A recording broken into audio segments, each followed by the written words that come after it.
Bonjour, aujourd'hui je vais essayer de vous montrer ce que l'on peut faire avec une interface arrivée des États-Unis il y a maintenant un an et demi, qui a pour nom Leapmotion.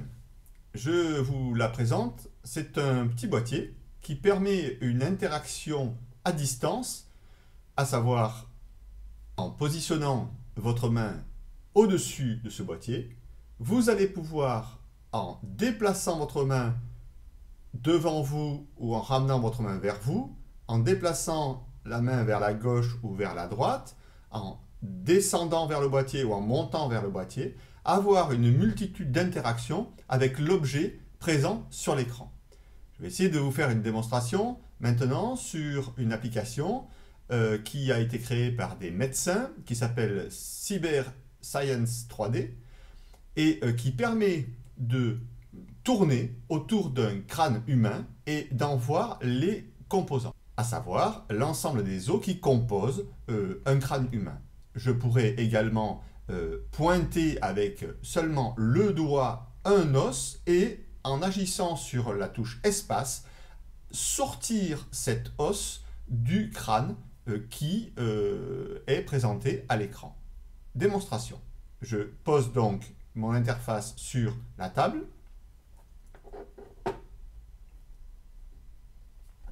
Je l'ai préalablement calibré, mais c'est un système qui se fait automatiquement au téléchargement de l'application.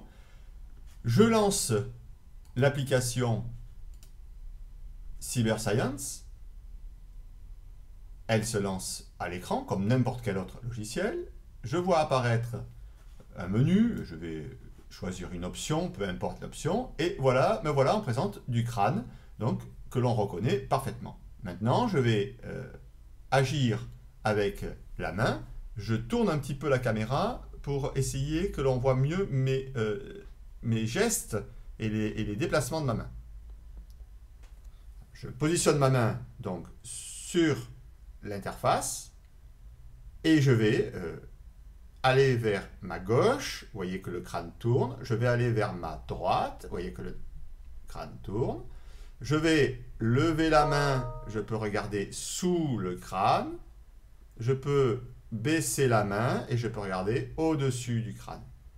Si je me positionne en vue de face, ici, j'enlève la main et l'interface ne communique plus.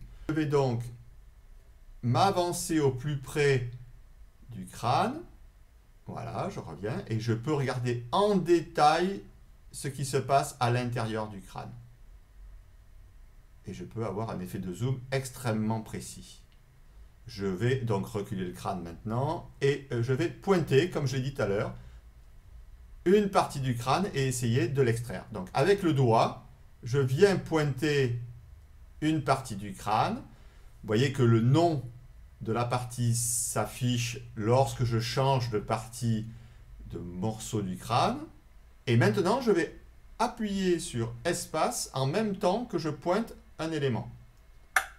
Et je vais sortir la partie du crâne.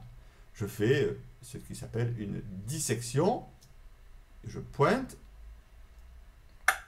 et je sors des éléments du crâne. Les fonctionnalités de zoom et de recherche d'informations en zoomant ou en se déplaçant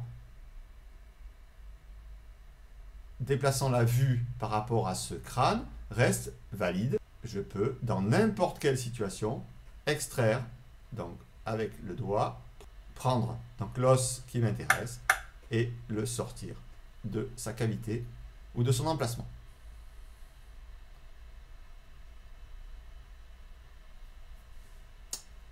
Merci, à très bientôt.